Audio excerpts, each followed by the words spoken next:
नमस्कार, बहुत स्वागत आप सभी का एक बार फिर। आप देख रहे हैं कहानी कुर्सी की। मैं हूं सौरभ आपके साथ। हर्षवर्धन त्रिपाठी जी, विजय त्रिवेदी जी, प्रोफेसर संगीत रागी जी और संगीत चौहानकर जी हमारे साथ बने हुए हैं। बहुत स्वागत सर आप सभी का एक बार फिर।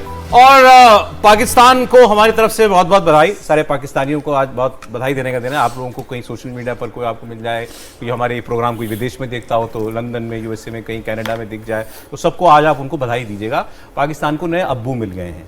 उनका नाम है आसिम मुनीर।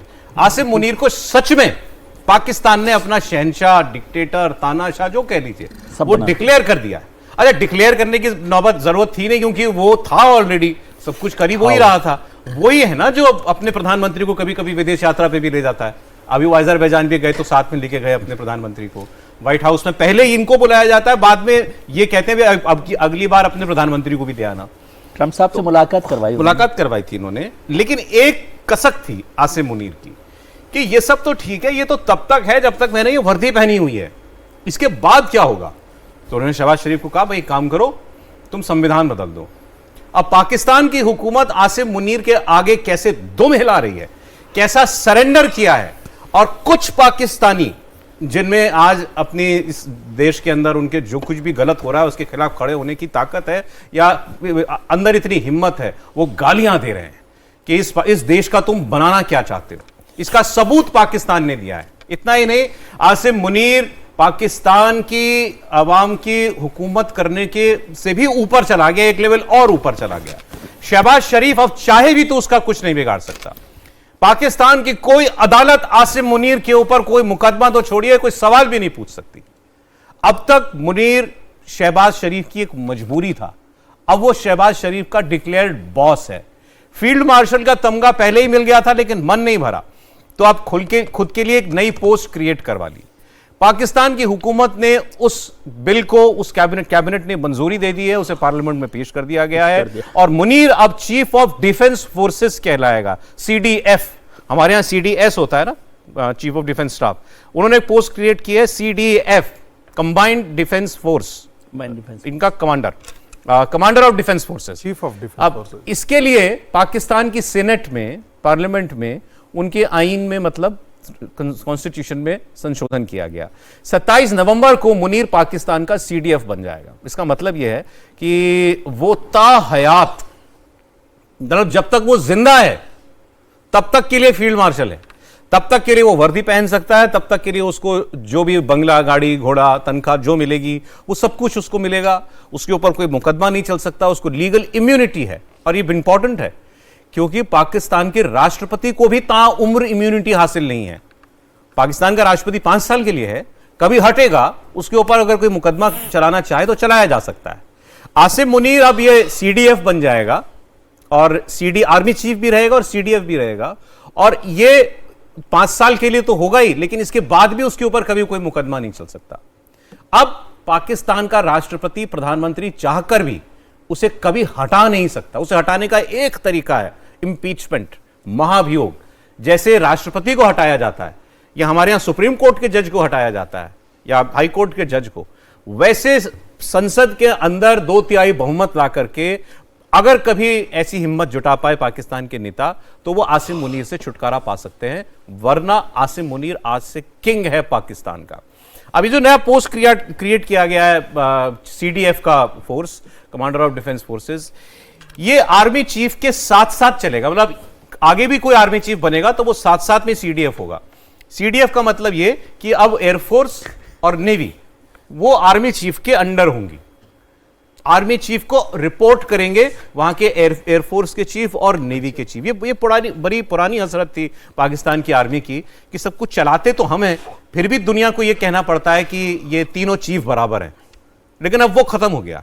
आज से army chief of defence forces भी है और बाकी दोनों सेना के अंग जो हैं वो उसके सबऑर्डिनेट हो गए हैं। तो ये उस कॉन्स्टिट्यूशन में तब्दीली करके आर्टिकल 243 को बदल दिया गया। अभी इनकी पार्लियामेंट में उसकी घोषणा कैसे हुई थी वो आपको पहले सुना रहा हूं और उसके बाद आपको बताएंगे पाकिस्तान में ही अपने नेताओं को किस कदर कोसा जा रहा है। इसके लिए पाकिस्तान में कोई तो ऐसा नेता होता, कोई तो ऐसी पार्टी होती जो अपने देश को यूं बर्बादी में धकेलते हुए देख के खड़ी होती, लेकिन कोई नहीं। इक्का दुक्का लोग जरूर वहां ट्विटर पर बोल पा रहे हैं क्योंकि टीवी चैनलों पर तो वहां बोलने की आजादी नहीं है। अब आसिम मुनीर के लिए इतना क्यों बिछ रही है वहां की सरकार, इतनी सहूलियतें किस लिए, और केवल जो सत्ता में है वो ही नहीं दे रही, ये पीपीपी जो जरदारी की और बिलावल भुट्टो की पार्टी है उसकी मदद के बगैर हो ही नहीं सकता था। तो इसमें उनका भी, उनके लोगों ने भी हाथ मिलाया, केवल एक आदमी को छोड़ के, इमरान खान, क्योंकि वो जेल में है। अब वहां के पत्रकार कह रहे हैं कि इसको आप यूं मत सोचिए कि बहुत ताकतवर हो गया आसिम मुनीर, इसको यूं देखिए कि आसिम मुनीर कितना डरा हुआ है कि उसे अपने लिए कॉन्स्टिट्यूशनल प्रोटेक्शन चाहिए। अब ये साहब हिम्मत तो कर पा रहे हैं, कह रहे हैं कि डर के मारे इसने ये सब कुछ किया, लेकिन सर मतलब कोई सानी नहीं है जो अब पाकिस्तान में हुआ। पाकिस्तान में 35-40 साल सीधे फौज ने डिक्टेट किया है, रूल किया है। मुझे याद है कि ये जो इनके पहले वो थे अयूब खान, पहले डिक्टेटर जो थे, कई साल वो रहे, वो आदमी अपने आखिरी सालों में नजरबंद कर दिया गया था, उसको हाउस अरेस्ट में रखा गया था। फिर वो याहिया खान हुए, वो जंग हार गए तो वो वैसे ही बदनाम हो गए, 71 की जंग। फिर उसके बाद वो जियाउल हक आए तो वो प्लेन क्रैश में उनको किसी ने मार दिया। मुशर्रफ ने गलती ये की कि वर्दी उतार दी और राष्ट्रपति बन गया, और उसके बाद उसको भी धक्के मार के निकाल दिया। ये सब कुछ देखा हुआ था मुनीर ने, इसलिए अपने इसने वैसी व्यवस्था की है, सारी जिंदगी मैं वर्दी भी पहनूंगा, मुझ पे मुकदमा भी नहीं चलेगा, और ये क्लॉज और डलवा दिया कि रिटायरमेंट के बाद मुझे कोई बड़ी पोस्ट भी मिल जाएगी। देखिए, इसमें दो चीजें महत्वपूर्ण हैं जो आप समझें। एक तो ये जो कह रहे हैं कि भाई वो डरे हुए हैं, कॉन्स्टिट्यूशनल प्रोटेक्शन चाहिए, वो तो ठीक है, लेकिन एक तो अमेरिका का दखल कितना है इसको समझने की जरूरत है। ये बिना अमेरिका के दबाव और दखल के नहीं हुआ काम, तो इसको समझना चाहिए कि अमेरिका किस तरह से पूरी तरह से पाकिस्तान पर एक पूरा दबाव बनाए हुए है कि उनको काम करना चाहिए। आसिम मुनीर ही तो पाकिस्तान चला रहे हैं अमेरिका के लिए, और कौन चला रहा है? इसको ऐसे कहूं कि America wants to work with Munir. Yes, यूं कह लीजिए, जैसे फ्रेंचाइजी मुनीर को, फ्रेंचाइजी कह लीजिए, जो भी कहें। दूसरा, शहबाज डरे हुए हैं, उनको लगता है कि यदि उनको इस तरह से नहीं किया गया तो कहीं उनका तख्ता पलट ना कर दिए, भाई किसी को संतुष्ट रखने के लिए। और आप इसको हमारे सीडीएस के साथ मत जोड़िए ना, हमारे सीडीएस की पोजीशन ये नहीं है। ये जो सीडीएफ में हमारे जो सीडीएस है उनका जो खास काम है वो है कोऑर्डिनेशन का, वो एक कड़ी है वो सरकार और सेनाओं के बीच की। इसलिए सीडीएस को और सीडीएफ से कंफ्यूज नहीं होना चाहिए। ये तो पूरी, वैसे भी हिंदुस्तान में जो हमारा सिस्टम है फौज का और सरकार का, वो बिल्कुल अलग अलग है। हमारे यहाँ सरकार के अधीन ही ये है सेना, कभी ऐसा नहीं होगा कि बिना सरकार के आदेश के कोई काम। और हमारा सीडीएस भी सर सेना के किसी भी अंग का हो सकता है, अभी आर्मी से वरना वो एयरफोर्स के और नेवी के भी हो सकता है, किसी के भी हो सकता है। वो आर्मी के इसलिए होते हैं नॉर्मली, इसको भी समझने की जरूरत है कि आर्मी में ये जो सीडीएस है वो 4 स्टार मिनिमम होना चाहिए। 4 स्टार जनरल जो होते हैं वो लोग होते हैं, और उसकी संभावना आर्मी में ज्यादा होती है। ठीक है, इसलिए वो होता है, लेकिन वो बन किसी भी सेना के किसी भी हिस्से के हो सकते हैं, वो बात है। और हमारे यहाँ सुप्रीमो जो है, सुप्रीम कमांडर राष्ट्रपति हैं सेना के, तो वहां पर, और सीडीएस को यहाँ जोड़ने की बात नहीं है, लेकिन मेरे को 2 बातें लग रही है कि अमेरिका का दखल लगातार वहां पर बढ़ता जा रहा है, और शहबाज साहब को ये लग गया होगा कि यदि ऐसा नहीं किया गया तो उनके दिन जो है ना गिने चुने हैं। आसिम मुनीर तो समझ ही रहा है कि भाई प्रोटेक्शन मिल जाए, कॉन्स्टिट्यूशनल प्रोटेक्शन मिल जाए, ये सब हो जाए, लेकिन इसको भी समझिए, यदि पाकिस्तान का 70 साल का इतिहास समझेंगे तो किसी भी तरह का प्रोटेक्शन दे दीजिए। आपका मानना है कि जैसा कुछ लोग पाकिस्तानी कह रहे हैं कि he is the most powerful army chief ever that has happened? Yes, 100%। हाँ, लेकिन पाकिस्तान की हिस्ट्री को मैं जितना स्टडी करता हूँ तो कितना भी पावरफुल हो जाए वहाँ कोई दिन नहीं लगते, एक रात में है ना सब कुछ खेल भी बदल जाता है। एक दूसरे पत्रकार की बात आपको सुनाता हूँ पाकिस्तान की। इन्होंने कहा कि ये सब कुछ इमरान खान की डर की वजह से है। वे आते इमरान खान को मार दो जेल में, जैसे भुट्टो को मारा था तो आपकी दिक्कत ही खत्म। लेकिन इमरान खान कभी तो बाहर आएगा, कब तक रखोगे उसको जेल में? और आसिम मुनीर को यह मालूम है कि यह आदमी जैसे ही बाहर आया, यही इसके समर्थक और यही पाकिस्तान की जनता, यही मेरी कब्र खोदेगी। आप सहमत हो रहे थे इस बात से त्रिपाठी जी, लेकिन आप कैसे बाहर आएगा इमरान खान? आसिम मुनीर उसको जब छोड़ेगा आसिम मुनीर तभी तो बाहर आएगा ना। देखिए, एक बात जो भी विजय ने कही, पाकिस्तान का जो इतिहास है वहां हुक्मरान ऊपर तक जितनी तेजी से जाते हैं उतनी ही तेजी से उनकी हुक्म देने की क्षमता भी खत्म हो जाती, और वो ऐसे खत्म होते हैं। मतलब ये आश्चर्य ही है कि वहां के जो भी तानाशाह ऐसे होते हैं या जो तानाशाह बनना चाहते हैं वो दूसरे को हवा में टांग देते हैं, फिर वो भी हवा में ही रह जाते हैं, उतर नहीं पाते हैं पाकिस्तान की जमीन। अभी इमरान खान जेल में है, लेकिन इमरान खान को जिस तरह का समर्थन मिला है, और देखिए इसके पहले किसी को हमने नहीं देखा। शहबाज शरीफ को देखा कि उनकी पार्टी नहीं टूटी, उनके लोग भी लगातार लड़ते रहे, लेकिन शहबाज शरीफ को भी कॉम्प्रोमाइज फॉर्मूले के तहत लंदन जाना पड़ा।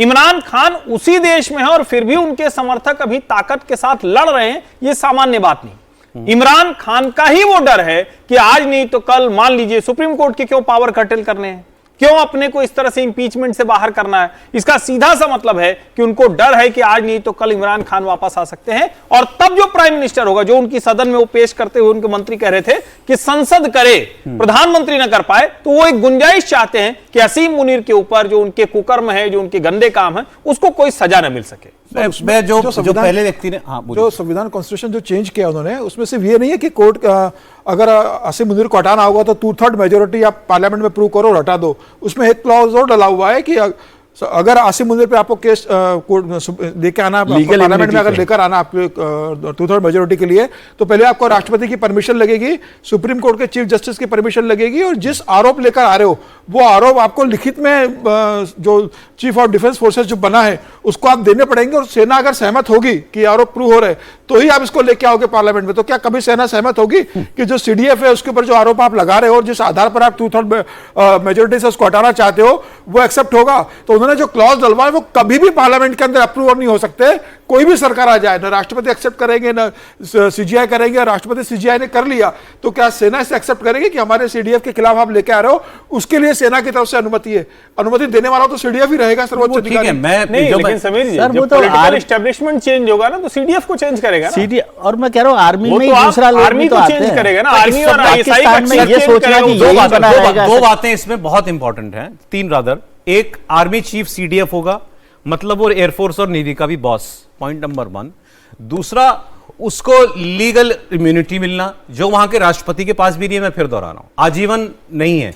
कोई एक जर्नलिस्ट में पाकिस्तान का देख रहा था, वो तो मजाक में कह रहे थे इसमें एक क्लॉज छूट गया कि मरने के बाद भी इम्यूनिटी रखो, भाई ऊपर जाके कोई मुकदमा ना चला दे मेरे ऊपर, तो वहां के लिए भी एक क्लॉज रखना चाहिए था।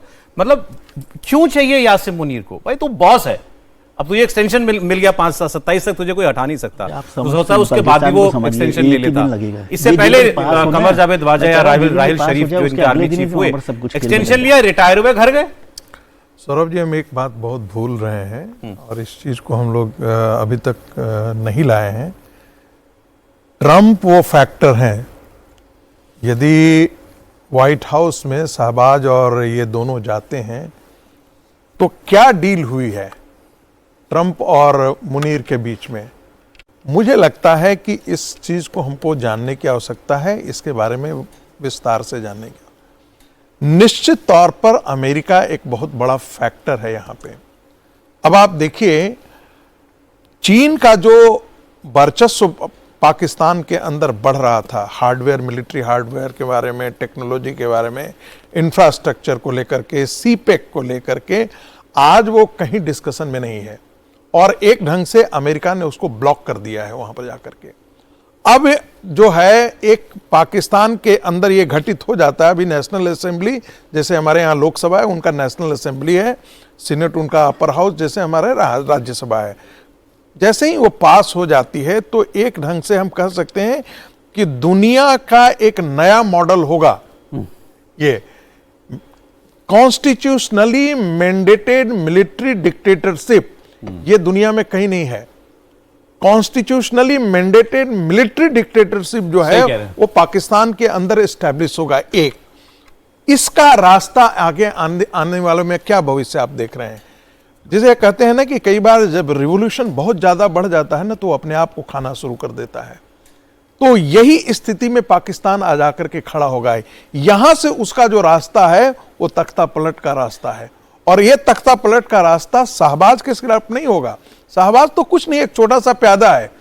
यह तख्ता पलट जो भी होगा, चाहे उसमें कौन सी ताकतें होंगी, चाइना फैक्टर काम करेगा या नहीं, रसिया फैक्टर काम करेगा नहीं, इमरान के साथ कौन ताकतें आकर के खड़ी होंगी, आने वाले दिनों में पाकिस्तान इसका बहुत बड़ा अखाड़ा बनने वाला है।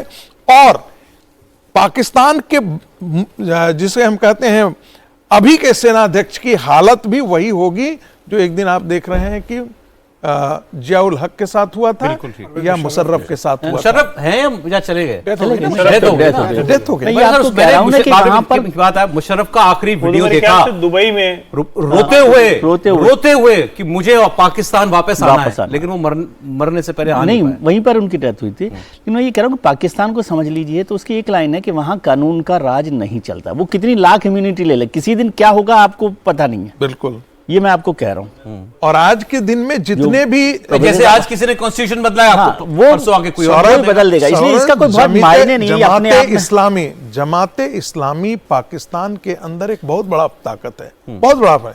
और ये जितनी भी तंजीमें हैं जिसको आप कहते हैं इस्लामिक रेडिकल तंजीमें, जी, वो आज इसके साथ नहीं खड़ी हैं। वो कोई नहीं खड़ा उनके साथ। मैं कोई उसके साथ सारे नहीं खड़ा ब्रेक है। का समय हो गया, लेकिन आपने अच्छी बात याद दिला दी। अभी आपको मालूम है कि इनका अफगानिस्तान के साथ जो झगड़ा चल रहा है, वो पीस टॉक्स तो टूट गई। अब इनके रक्षा मंत्री ने खुल के कह दिया भाई अब जैसे है वैसे है, अब वहां लड़ाई होगी तो लड़ाई होगी।